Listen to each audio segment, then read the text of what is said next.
ছিল নিরঙ্কুশ বিজয় অর্থাৎ একক সংখ্যাগরিষ্ঠতা, কিন্তু সেখানেও তাদের হাতে ক্ষমতা হস্তান্তর না করে পাকিস্তানিরা ষড়যন্ত্র শুরু করলো।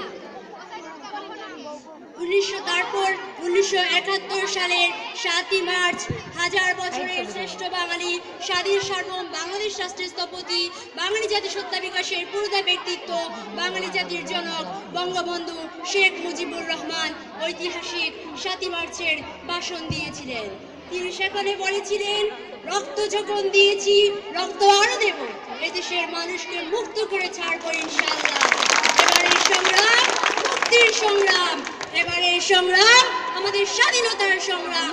বঙ্গবন্ধুর সেই ঘোষণাটি মানুষকে স্বাধীনতার মধ্যে উজ্জীবিত করেছিল।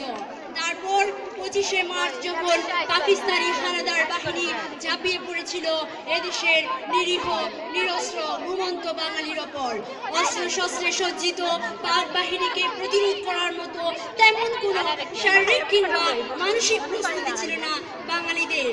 তাই সেই রাতে পাকিস্তানিরা ঠান্ডা মাথায় এবং পরিকল্পিতভাবে খুন করেছিল এদেশের অগণিত মানুষকে। শুধুমাত্র ঢাকা শহরেই তারা 7 থেকে 8 হাজার মানুষকে খুন করে। এরপর বঙ্গবন্ধু শেখ মুজিবুর রহমান 26শে মার্চের প্রথম প্রহরে স্বাধীনতার ঘোষণা দিয়েছিলেন। তার ঘোষণাটি ছিল ইংরেজিতে, যাতে বিশ্ববাসী সেই ঘোষণাটি বুঝতে পারে। তার বাংলা অনুবাদ হলো, এটাই হয়তো আমার শেষ বার্তা, আজ থেকে বাংলাদেশ স্বাধীন।